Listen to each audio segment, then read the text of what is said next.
அனைவருக்கும் வணக்கம். தேசிய மகளிர் ஜோதிட கூட்டமைப்பின் சார்பாக உங்கள் அனைவரையும் வரவேற்பதில் பெருமகிழ்ச்சி அடைகின்றேன். ஸ்ரீ கனகதாரா சேனல் மூலியமா உங்களை அனைவரையும் காண்பதில் பெருமகிழ்ச்சி அடைகின்றேன்.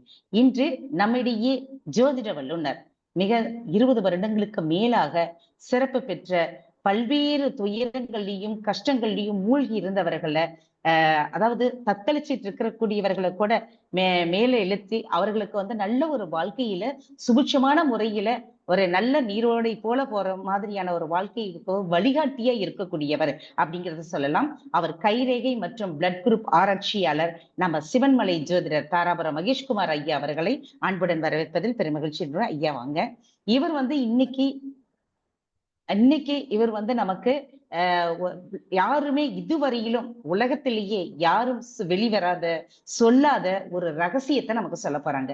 அது என்ன அப்படின்னு பாத்தீங்கன்னா, நார்மலா எல்லாருக்கும் ஹாஸ்பிட்டல்ல மட்டும்தான் உன் பிளட் குரூப் என்ன, ஓகே அவசர சிகிச்சை உன்னோட பிளட் வேணும் அப்படின்னு வாங்குவாங்க. மற்ற எங்கேயுமே யாருமே எந்த இடத்துலயுமே பிளட் குரூப் கேட்க மாட்டாங்க. ஓகேங்களா? ஆனா நம்ம எங்க போனாலும் எந்த ராசி என்ன நட்சத்திரம் தான் கேட்பாங்க. ஆனா இங்க ஐயா அவர்கள் உன் பிளட் குரூப் என்ன, உன் தலையெழுத்தையே நான் சொல்றேன், உன்னோட வாழ்க்கையோட ரகசியம் என்னன்னு சொல்றேன், நீ எப்படி இருக்க போறங்கிறத சொல்றேன் அப்படின்னு சொல்லிட்டு அந்த ரகசியங்களை போட்டு இன்னைக்கு நமக்கு உடைக்க போறாங்க. நீங்களும் உங்களுடைய வாழ்க்கையுடைய ரகசியங்களை அறிஞ்சுக்கணும் அப்படின்னா இந்த காணொலியை தொடர்ந்து பாருங்க. ஐயா கிட்ட தனிப்பட்ட முறையில உங்க வாழ்க்கை ரகசியங்கள் ஒரு சில சூட்சமங்களை தெரிஞ்சுக்கணும் அப்படின்னா ஐயாவோட தனிப்பட்ட முறையில அவருடைய கன்சல்ட் பண்ணுங்க. கண்டிப்பா உங்களுடைய வாழ்க்கை புதிய மாற்றத்தையும் புதிய உத்வேகத்தையும் புதிய பாதையும் உங்களுக்கு கிடைக்கும் அப்படிங்கறது இதன் மூலமா தெரிவிச்சுக்கிறோம். ஐயா வாங்க, ஒரு எங்களுடைய வாழ்க்கையோட ரகசியங்களை பிளட் குரூப் மூலமா சொல்லுங்க. வாங்க. வணக்கம். வணக்கம் வணக்கம் வணக்கம்.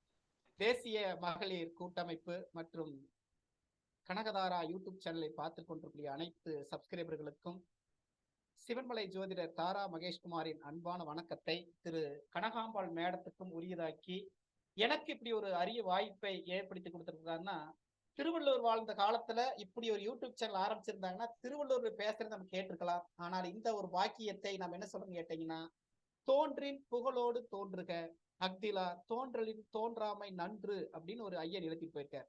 பிறந்தா பேரோட புகழோட போற, இல்லைன்னா தயவு செஞ்சு நீ பிறக்காத அப்படின்னு சொல்லிட்டார். என்னங்க ஐயா இப்படி சொல்லிட்டீங்களே அப்படின்னு கேட்டீங்கன்னா, ஜோதிடம் என்பது சில பேருக்கு வந்து எனக்கு ஜோதிடம் எனக்கு பிடிக்காதும்பாங்க. ஆனா அவர்களுக்குள்ளேயும் ஒரு ஜோதிடம் இருக்குது அப்படிங்கறதான் இந்த பிளட் குரூப் எடுத்து ஆராய்ச்சி பண்றாங்க மேடம். இந்த பிளட் வந்து எப்படிப்பட்ட ரத்தம் அப்படின்னு கேட்டீங்கன்னா 5 தலை கட்டுக்குங்க. வீரனை கோழையாகவும் கோழையை வீரனாகவும் மாற்றக்கூடிய அபூர்வ சக்திகள் கொண்டது.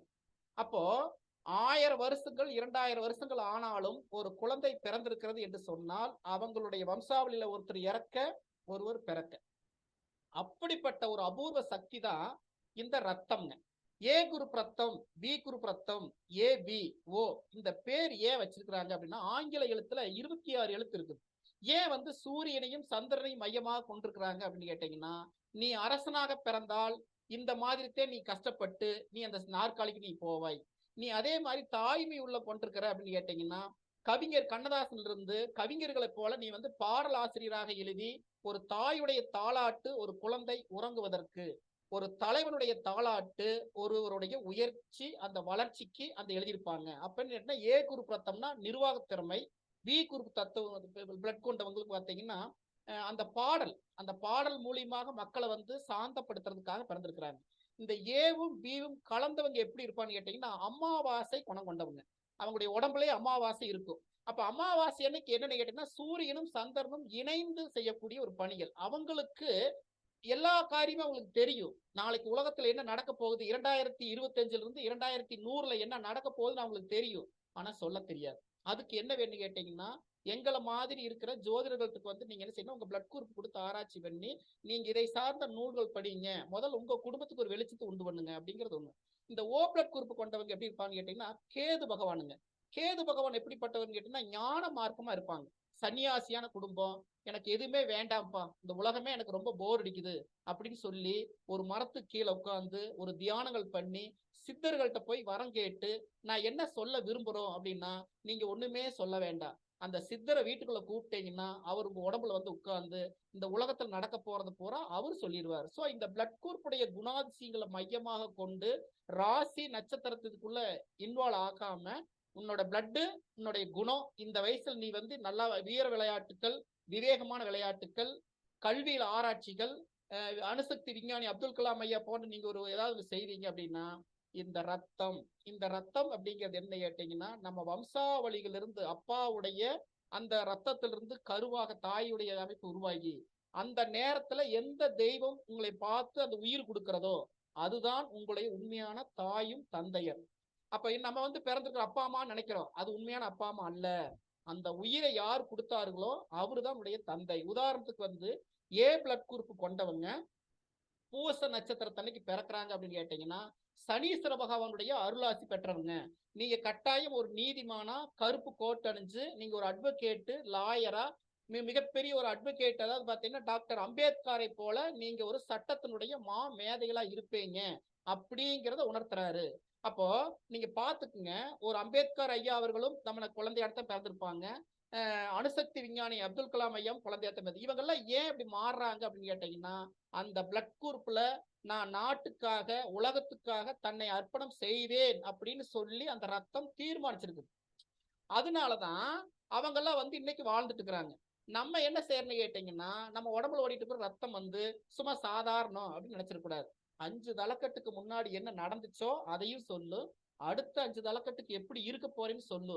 நான் வாழ்ந்ததுக்கான அடையாளம் அப்படின்னு இன்னைக்கு ராஜராஜ சோழன் உடம்புல என்ன பிளட் ஓடி இருக்கும், சேர சோழ பாண்டிய மன்னர்களோட உடம்புல என்ன ரத்தம் ஓடி இருக்கும், வேலு நாச்சியாருடைய அம்மாவோட உடம்புல என்ன ரத்தம் ஓடி இருக்கும், ஔவையாருடைய உடம்புல என்ன ரத்தம். சோ இந்த ரத்தத்தை வந்து உங்களுடைய உடம்புல இருக்கக்கூடிய ரத்தத்தையும் அவங்களுடைய உடம்புல இருக்கிற ரத்தத்தையும் நீ கம்பேர் பண்ணி அதை சார்ந்த நூல்களை படிச்சாவே அவங்க கேட்கிற வரவங்களை கட்டாயம் கொடுப்பாங்க. எனக்கு வந்து ஜாதகம் இல்லைங்க, கைரேகை தான் இருக்குது அப்படின்னா இந்த கைரேகைல தான் வந்து எல்லா விஷயமும் இருக்குதுங்க மேடம். இது என்னன்னு கேட்டீங்கன்னா இந்த சுண்டு விரல் அப்படிங்கிறது பாத்தீங்கன்னா 3 கட்டங்கள் கொடுத்துருக்காங்க. இது வந்து பாத்தீங்கன்னா மேசம், ரிஷபம், மிதனம் 3 ராசி. இந்த 4 விரல்ல 12 ராசி உள்ளடக்குது. இந்த 12 ராசியில 60 வயசு வரைக்கும் உனக்கு இறைவன் கொடுக்கப்பட்ட சோதனைகள், அடுத்த தலைமுறைக்கு நீ ஒரு ரோல் மாடலா நீ ஒரு மனிதன் மாமனிதனாக மாறப்போகிறாய் அப்படிங்கிறதுக்கான ஒரு கலாச்சாரம் பண்பாடு அது எங்க இருக்குன்னு கேட்டீங்கன்னா நம்ம தமிழ்நாட்டை தான் இருக்குது.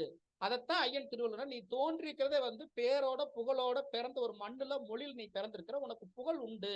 அந்த புகழ் அழியும் புகழாகவும் அழியா புகழாகவும் வாழ்வதற்கு உன்னுடைய நடத்தை நீ சிந்திக்கிற சிந்தனை அப்படின்னு நம்ம சொல்றோம். அப்ப பாருங்க, இன்னொரு திருக்குறளை மையமா அறிவுடையார் எல்லாம் உடையார், அறிவிலா என் உடையரேனும் இலர் அப்படின்னு சொல்லி எழுதியிருக்கிறார். கடவுள்கிட்ட கேட்ட என்னங்க அறிவு வச்சுட்டு என்னங்க பண்றது அப்படின்னா அறிவுதான் ஷார்ப்பான பிரெயின், விவேகவாளை கொண்டு நாளைக்கு என்ன நடக்க போகுங்கிறது அந்த ரத்தத்துக்குரியவங்க முன்னாள் ஆராய்ச்சி பண்ணியிருந்தாங்கன்னா அது உன்னுடைய உடம்புல இருக்குது. நீ அதை சார்ந்த விஷயத்தை நோக்கி நீ போக போக போக போக என்ன கேட்டீங்கன்னா நீங்க வந்து இந்த நாட்டுக்கு வந்து எழுதுகோலை கொண்டு எழுதி வைத்து அதன் மூலியமாக நீங்க வாழக்கூடியவர்கள் அப்படிங்கிறத நம்ம வந்து இங்க தெரிவிச்சிருக்கிறோம். சோ நம்ம என்ன சொல்ல வர்றோம், ஒரு ஏ பிளட் குரூப்ல பிறந்திருக்கிறீங்க. அந்த ஏ பிளட் குரூப் வந்து பூசம், அனுசம், உத்திரட்டாதி நட்சத்திரத்திலேயோ சனி பகவானுடைய மகரம் கும்பத்திலேயோ இருக்க பிறந்தால் 55 வயசு 60 வயசுக்கு அப்புறம் உனக்கு யோகம் உண்டு அப்படின்னு சொல்லுது. அதே பாருங்க, அதே ஏ குரூப் வந்து பாத்தீங்கன்னா சிம்மத்திலையும் சரி அல்லது மேசத்திலே இருக்க பிறந்தவர்களுக்கு வந்து பாத்தீங்கன்னா இளமை காலகட்டங்களே படிக்கிற காலத்திலே வந்து பாத்தீங்கன்னா விடாமுயற்சி, என்சிசி, ஸ்கவுட் இந்த மாதிரி கேட்டீங்கன்னா விளையாட்டு துறையில போய் அதுல சாதிச்சு அதுல ஒரு பேரு கொடுத்தது. அதே ஏ பிளட் குரூப் வந்து பாத்தீங்கன்னா கடகத்துல இருக்க பிறந்தவங்க வந்து பாத்தீங்கன்னா இன்னைக்கு மீனவர்களுடைய குடும்பத்துல பிறந்திருப்பாங்க. அப்படின்னு கேட்டீங்கன்னா தினந்தோறும் வந்து பாத்தீங்கன்னா மனசுக்குள்ள போராடிட்டே இருக்கும். அதான் எம்ஜிஆர் எல்லாம் பாடி இருப்பாரு, கடலோரத்த பகுதியில் பாடுறவங்களுக்கு எல்லாம் வந்து இந்த மாதிரி கஷ்டம். அப்படிப்பட்டவங்களும் உன்னால சாதிக்க முடியும். சோ எல்லாருமே இதுல சாதிக்கிறதுக்கு தான் நம்ம இங்க பிறந்திருக்கிறோம். ஆனா ஒருவருக்கு ஒருவர் வந்து விட்டு கொடுத்து போவதில்லை. ஒருத்தர் வந்து ஏ குரூப் ஏ பிளட் குரூப் வந்து பாத்தீங்கன்னா சர மாவட்டத்துல பிறந்திருப்பாங்க, இன்னொருத்தர் ஸ்திர மாவட்டத்துல பிறந்திருப்பாங்க, இன்னொருத்தர் உபய மாவட்டத்துல பிறந்திருப்பாங்க.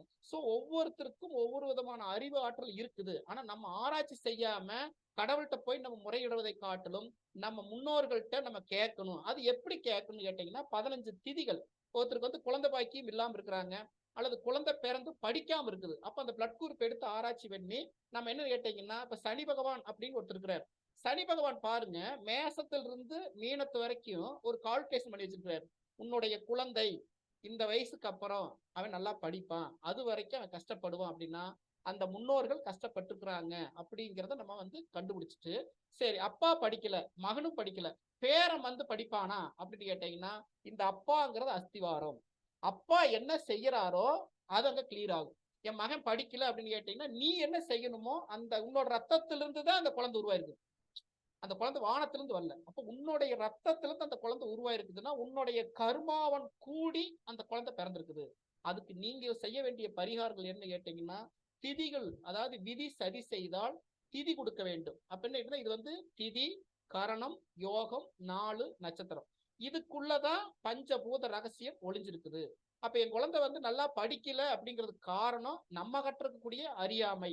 அந்த அறியாமையை முதல்ல கிளியர் பண்ணுங்க. அங்க இங்க கிளியர் பண்ணா அங்க நல்லா படிக்கும். சரி, நம்ம ரகசியம் என்னன்னு கேட்டீங்கன்னா, எனக்கு வந்து ஜாதகமே இல்ல, எனக்கு ஜாதகத்து மேல நம்பிக்கை இல்ல, எனக்கு ஏ பிளட் குரூப் அல்லது பி பிளட் குரூப், நான் இதை செய்யணும் ஆசைப்பட்டிருக்கிறோம், இந்த ஆசைகள் எப்பொழுது நிறைவேறும் அப்படின்னு கேட்டீங்கன்னா, உதாரணத்துக்கு வந்து பி பாசிட்டிவ் அல்லது பி நெகட்டிவ். இந்த பி பாசிட்டிவ் பி நெகட்டிவ் கொண்டவங்க திருவாதிரை, சுவாதி, சதயத்துல இருக்க பிறந்தவர்கள் வயதான, அதாவது இளமையில முதுமையாகவும் முதுமையில இளமையாகவும் பரிவர்த்தனை நடக்கும். அப்ப என்ன செய்யணும் கேட்டீங்கன்னா, திருநாகேஸ்வரர்கள் செல்றதுனாலயோ இவங்களுக்கு வந்து நவரத்தனங்கள் போட்டுக்கிறது, கோமேதகம், வைடூரியம், இந்த மாதிரி நவரத்தனங்களும் இருக்குது, உபரத்தனங்களும் இருக்குது. அப்ப இந்த என்ன கேட்டீங்கன்னா, இளமையில வந்து முடி வந்து நிறைய ஆகிறது, சின்ன வயசுல வந்து பாத்தீங்கன்னா முகமெல்லாம் வந்து ரொம்ப வயசான மாதிரி ஒரு ஆகிறது. இதுக்கெல்லாம் என்ன ரத்தத்துல வந்து பாத்தீங்கன்னா சூரியன், அதாவது சந்திரன் போய் ராகுடைய நட்சத்திரத்துல அமர்ந்திருக்கிறாங்க. அந்த ராகு பகவான் என்ன செய்வார்னு கேட்டீங்கன்னா, அவரு வந்து கிரகணம் ஏற்பட்டிருக்குது. அப்ப சந்திர கிரகணத்தை போல உங்களுக்கு மனசு வந்து பாத்தீங்கன்னா, சொந்த மனைவி குழந்தைகளை விட்டு பல பிரச்சனை உருவாகுது. பாத்தீங்கன்னா திடீர்னு வெட்டுப்புள்ளி குத்துப்புள்ளி ஆகிறது, தன்னை தானே சூசைட் பண்ணி இறந்துக்கலாம்னு எண்ணம் கொடுக்கறது. அப்ப இதெல்லாம் வந்து நடக்க போகுது. அப்ப ஏற்கனவே உங்க குடும்பத்துல நடந்திருந்தா அந்த குறிப்பிட்ட வயசுல அது வரும். அது வரும்பொழுது என்ன செய்யணும் கேட்டீங்கன்னா, நல்ல சிந்தனைகளையும் நல்ல தெய்வீக அம்சங்களையும் நீங்க கடைபிடிச்சீங்கன்னா, கட்டாயம் உங்களுக்கு நெகட்டிவான எண்ணங்கள் வராது. இப்போ நடந்திருக்கிற சம்பவங்கள்லாம் பார்க்கும்போது கேட்டீங்கன்னா, இந்த ரிதன்யாங்கிற பொண்ணு வந்து பாத்தீங்கன்னா சூசைட் பண்ணி இறக்குது. அப்ப நான் என்ன சொல்றேன்னு கேட்டீங்கன்னா, இந்த வயசுல இந்த மரணத்தை சந்திக்கணுங்கிற விதி இருக்குது. அந்த ஒரு நிமிஷம் கொஞ்சம் சுதாரிச்சிருந்தா அந்த பிள்ளையோட பெற்றவங்களுக்கு வந்து இவ்வளவு மன உளைச்சல் வந்திருக்காது. அப்ப என்ன கேட்டீங்கன்னா, அந்த ரத்தம் அதுல இருந்திருக்கும், அதன் மூலியமா அந்த விஷம், பாம்புனா விஷம், அந்த விஷத்துக்குரிய நட்சத்திரத்தை போய் அந்த பிளட் இருந்தால் அந்த மன உளைச்சல் வரக்கூடிய காலத்துல சில அவமானங்களை வந்து ஏத்துக்கிட்டோம்னா உயிர் சேதங்களை தவிர்க்கலாம் அப்படிங்கிறதையும் நம்ம வந்து சொல்லலாம். சோ நம்ம சாதிக்கிறது அப்படிங்கிறது முக்கியம் இல்லைங்க. யாரையுமே துன்புறுத்தாம நம்ம உண்டு, நம்ம வேலை உண்டு. இறைவன் நமக்கு என்ன கொடுத்திருக்கிறாரோ அந்த பணியை நம்ம செய்யணும் அப்படிங்கிற மனசை வந்து அவ்வளவு சீக்கிரம் ஏத்துக்காது. 4 பேருக்கு மத்தியில் நம்ம கெட்டுட்டு போயிட்டோமே அப்படின்னு பாத்தீங்கன்னா, நான் ஒரு தடவை 6th ஒரு தடவை ஃபெயில் ஆயிருக்கிறேன், 10th ஒரு ஃபெயில் ஆயிருக்கிறேன். ஆனா அன்னைக்கு எனக்கு மன உளைச்சல் வந்துச்சு. ஆனா இன்னைக்கு நம்ம பார்க்கும்போது இந்த 2 முறை தோல்வியை சந்திச்ச பிறகு 1898ல கட்டின பள்ளிக்கூடம் 1998ல 100வது ஆண்டுல எனக்கு முதல் பரிசு பேச்சு போட்டியில ஃபர்ஸ்ட் பிரைஸ் வாங்கினேன். அப்ப 2 முறை தோத்ததுனாலதான் அந்த 100வது வருஷத்துல எனக்கு ஒரு பட்டங்கள் கிடைச்சிச்சு. சோ தோல்விதான் ஒரு மனிதனுடைய முதல் வெற்றி. அந்த தோல்வியை தலைவணங்கி ஏற்றுக்கொள்ள வேண்டும் என்று சொன்னால் உங்களுடைய ரத்தம் எந்த ராசியிலே எந்த நட்சத்திரத்திலே அமர்ந்திருக்கிறது, எனக்கு இந்த மாசம் சரியில்லாத மாசம் அப்படின்னா அந்த சரியில்லாத மாசத்தன்னைக்கு நீங்க என்ன செய்யணும், அதிகமா முயற்சி செய்யாம இருந்தா போதும். அந்த முயற்சி எனக்கு தோல்வி ஆகுது, அரசியல்ல தோக்குறாங்க, ஒரு ஒரு கவர்மெண்ட் எக்ஸாம்ல தோக்குறாங்க, தோத்துட்டு எனக்கு வந்து சூசைட் அட்டன் பண்றாங்க, இந்த மாதிரி நெகட்டிவான செய்தி தயவு செஞ்சு விட்டுருங்க. உங்களுக்கான வெற்றி உங்களுக்கு வரும். அப்ப தோல்வி நீங்க தலை கொடுத்து தலை வணங்கி ஏற்றுக்கொள்ளுங்கள் அப்படிங்கிறதையும் இந்த நிகழ்ச்சியில சொல்லிக் கொடுக்குறோம். அப்ப சரித்திரம் சரித்திரம் சரித்திரம்னு என்ன சரித்திரம்னா, சாஸ்திரத்தினுடைய துணை இருந்துச்சுன்னா சரித்திரத்துல நமக்கு பேர் இருக்கும். அப்படி சரித்திரம் நமக்கு பேரே இல்லை அப்படின்னாலும் பரவாயில்ல, அடுத்த தலைமுறை சரித்திரத்துக்கு என்ன வழி செய்யணுங்கிறத பத்தி யோசிக்கிறது ரத்தம் தான் தீர்மானிக்கிறது அப்படிங்கிறது இந்த நிகழ்ச்சியில தெரிவிச்சுக்கிறேன் மேடம். ஓகே, ரொம்ப நன்றிங்க சார். மிக அற்புதமாக நிறைய கருத்துக்களை வந்து நீங்க மக்களுக்கு வழங்கியிருக்கிறீங்க. ரொம்ப நன்றி. இந்த பிளட் குரூப் மூலியமா எங்களோட வாழ்க்கையும் ஏற்றங்களை உருவாக்கி கொடுக்கும். விடாமுயற்சியும் தன்னம்பிக்கையும் வேணும். எந்த இடத்துலையும் யாரும் சோர்ந்து போகக்கூடாது அப்படிங்கிறத தெளிவா சொல்லியிருக்கிறீங்க. ரொம்ப நன்றி. மீண்டும் இன்னொரு நாள் இன்னொரு நிகழ்வுல அனைவரையும் சந்திப்போம். நன்றி, வணக்கம். Thank you sir.